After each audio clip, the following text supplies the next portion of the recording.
Que a graça e a paz do nosso Senhor Jesus Cristo esteja sempre presente em sua vida. Eu sou o professor evangelista Márcio Mainardes e aqui estou para mais uma pré-aula da EBD. O nosso objetivo aqui é um só, é lhe ajudar na preparação da sua aula. Você que é professor e você também que é aluno, mas deseja aprender mais e mais da palavra de Deus e por isso está durante a semana já estudando a sua lição. Hoje nós chegamos à lição de número 10, que traz o título A Restauração Nacional e Espiritual de Israel. O nosso texto áureo, ele está na carta de Paulo aos Romanos, capítulo de número 11, e o versículo 26, que diz: E assim, todo Israel será salvo. Como está escrito, de Sião virá o libertador e desviará de Jacó as impiedades. A verdade prática da nossa lição diz que a chamada divina à restauração tem a ver com o restabelecimento espiritual e social de quem se arrepende.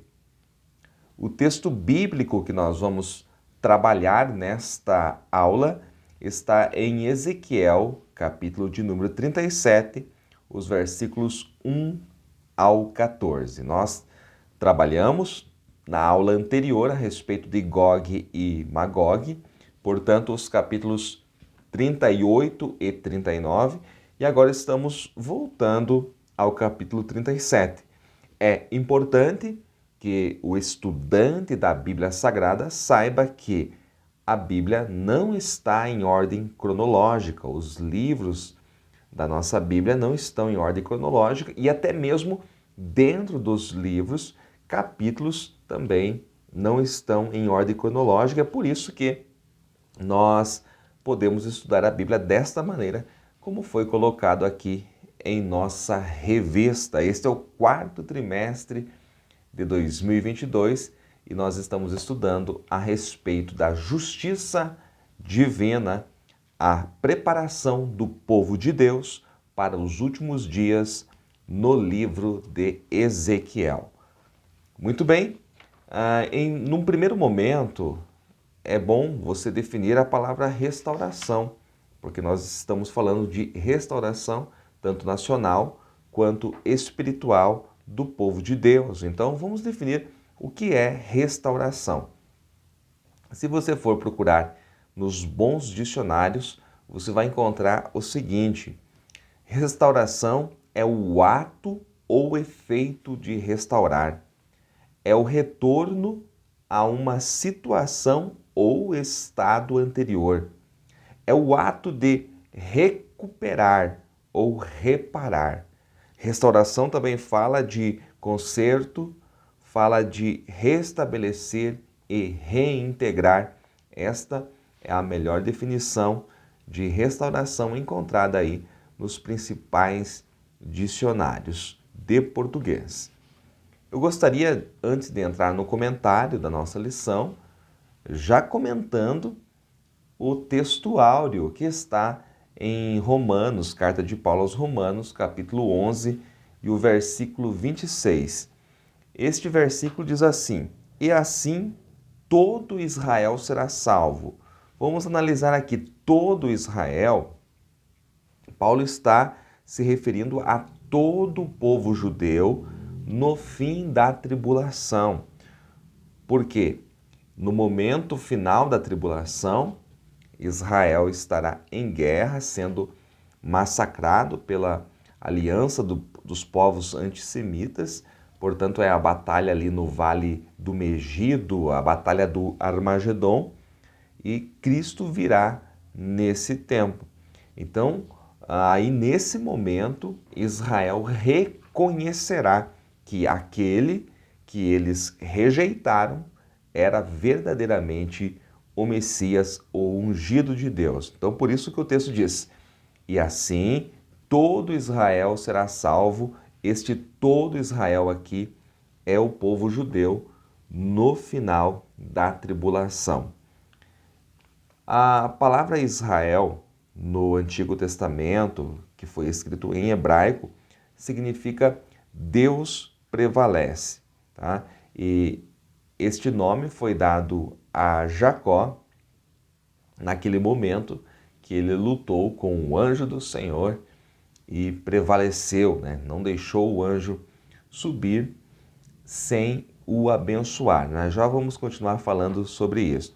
Agora, preste atenção num detalhe. Aqui está falando de um livramento. E este livramento, ele é duplo.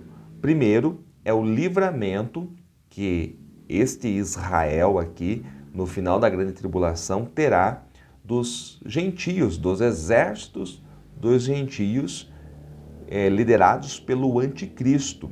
Então, o primeiro livramento que fala aqui é dos exércitos dos povos gentios, liderados pelo anticristo.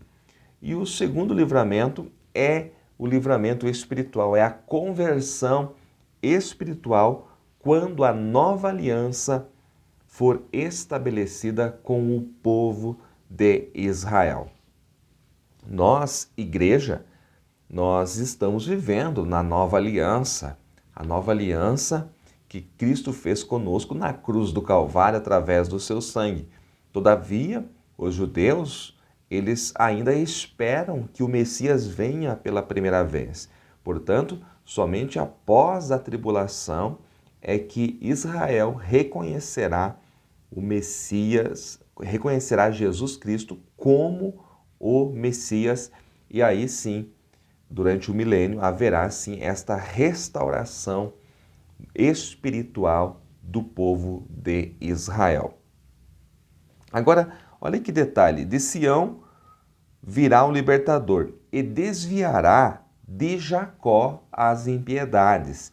Então, no início do versículo, Paulo fala Israel, todo Israel será salvo.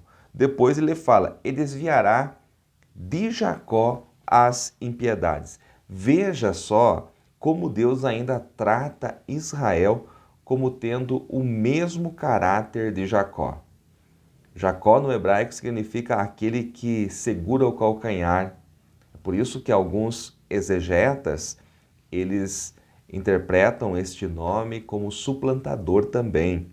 Mas é aquele que agarra o calcanhar.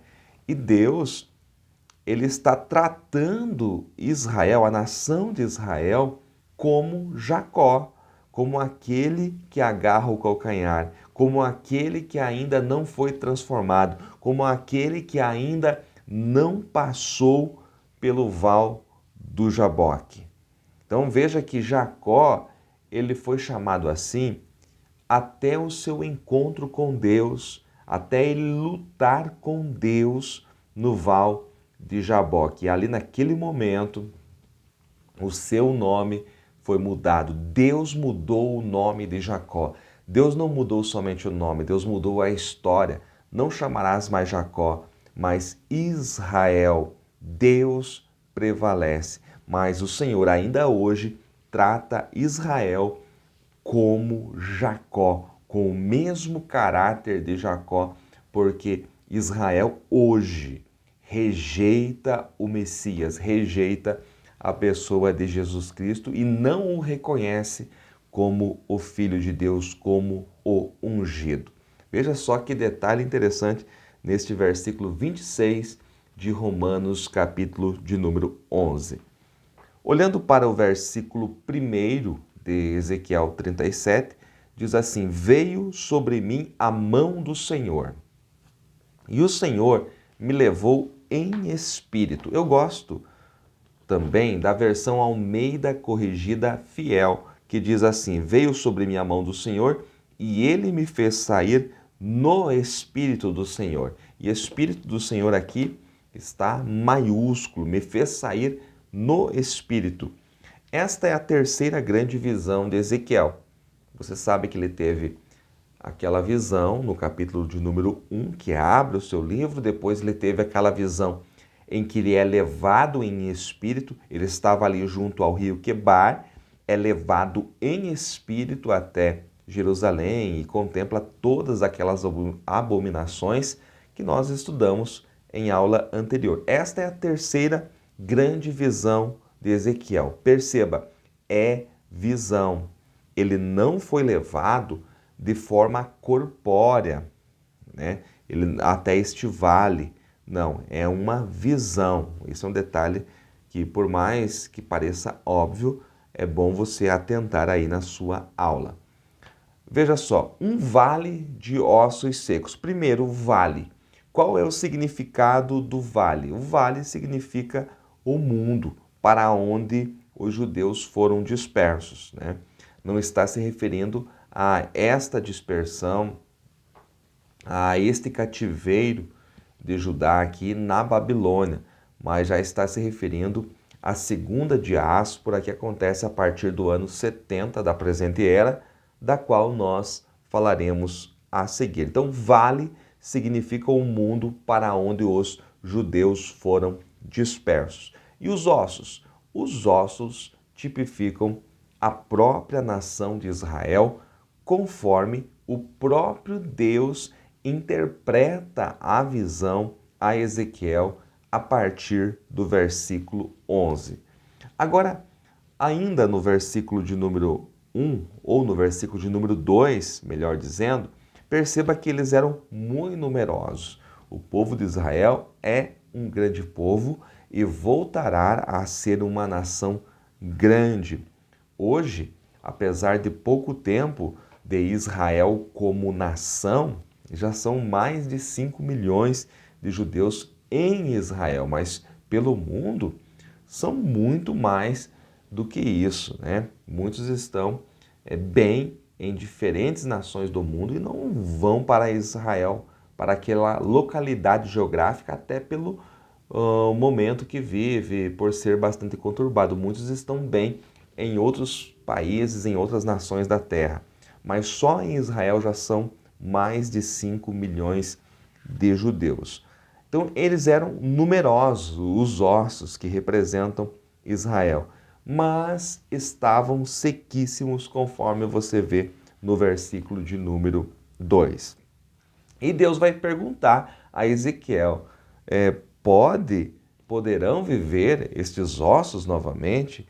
E Ezequiel, ele é muito sábio, ele não é como algum pregador ou algum profeta de hoje que pensa saber tudo. Ezequiel dá a melhor resposta.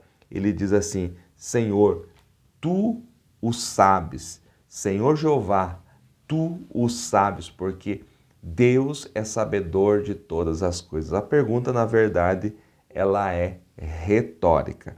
Então Deus retrata, mostra a Ezequiel a situação desses ossos que estavam no vale, e nos versículos 11 ao 14, o Senhor Jeová traz o significado da visão, o que representa aquela visão.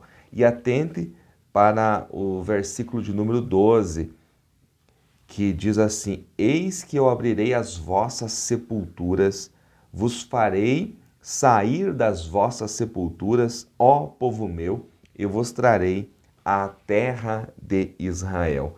Perceba o poder restaurador do Senhor Jeová. É Ele que abre a sepultura, é Ele que faz sair dela e é Ele que coloca o seu espírito naquele que estava morto. A morte, para o homem, é o fim de tudo, porque ele não tem solução para a morte. O homem pode dar jeito em muitas coisas, mas a morte é o fim para o homem. Mas para o Senhor Jeová, não. Ele abre a sepultura e ele faz sair da sepultura. Ele sopra o seu espírito naquele que estava morto e volta a viver. Este é o Senhor Jeová, o mesmo que falou com Ezequiel. Ele continua conosco, ele continua com a igreja e continua com Israel, o seu povo escolhido. Agora veja as dispersões dos judeus pelo mundo. O nosso comentarista fala sobre elas aqui a partir do segundo tópico da nossa lição. Eu estou fazendo um resumo geral. a diáspora de Judá, ela se inicia em 605 antes de Cristo. É o início da diáspora, quando os babilônios, os caldeus, levam a primeira parte de Judá para a Babilônia. Nesta estão ali os jovens, principalmente Daniel e o profeta Ezequiel. Esta dispersão ela é concluída em 586, quando Nabucodonosor entra em Jerusalém, destrói a cidade, leva a maior parte da cidade para a Babilônia. É claro que alguns foram para outras nações, historiadores dizem que alguns foram para o Egito novamente, talvez até mesmo o profeta Jeremias, mas o certo é que a diáspora, que se inicia em 605, termina em 586 com a queda de Jerusalém. Agora nós temos também o reino do norte, a nação de Israel. O cativeiro assírio que a nação de Israel passou em 722, portanto bem antes, faz parte da primeira diáspora. Então as 10 tribos do norte, com capital em Samaria, caíram em 722 a.C., bem antes do reino do sul, que é Judá. Agora, o nosso comentarista, ele deixa claro que está se referindo aqui ao retorno dos judeus à segunda diáspora, tá? É o segundo tópico, segundo subtópico, renasce Israel. O retorno dos judeus, a que se refere a profecia, diz respeito à segunda diáspora anunciada de antemão pelo Senhor Jesus. O próprio Senhor Jesus anunciou aqui em Lucas capítulo 21, mas também esse texto está registrado em Mateus 24 e 25, naquele famoso sermão. Agora, é interessante que você saiba que no ano 70 da presente era, o general romano Tito invadiu Jerusalém com seu grande exército e houve então a segunda e a maior dispersão dos judeus pelo mundo.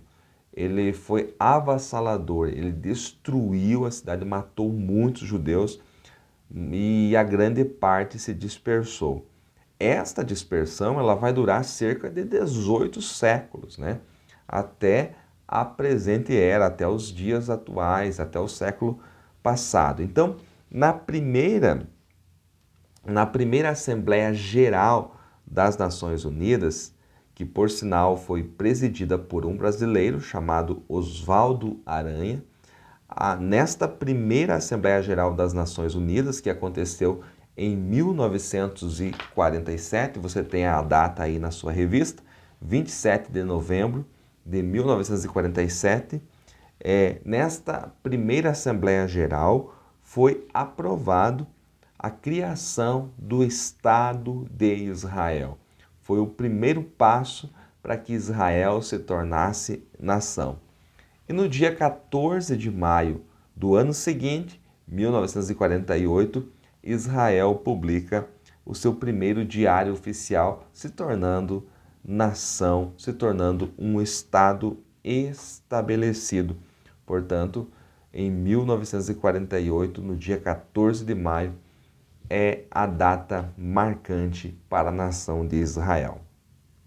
Agora, se você voltar para a nossa leitura bíblica em classe, você vai ver que tem estágios desta restauração. Primeiro, tem um vale cheio de ossos, ossos que estão espalhados. Depois você vai ver que cada osso se une ao seu osso, veio nervos, veio carne, veio pele e por último veio o espírito. Então veja os estágios dessa restauração. Primeiro, os ossos estavam espalhados. Fala de Israel disperso a partir do ano 70 da presente era. Depois você tem os nervos ligados aos ossos. Fala da congregação de Israel desde a sua dispersão no ano 70 até antes de 1948. Depois você tem carne sobre os ossos. É quando Israel se torna uma nação, ou seja, a partir de 1948. Depois você tem pele já cobrindo a carne, cobrindo o corpo. É Israel durante a tribulação. E por último, o último estágio é espírito no corpo.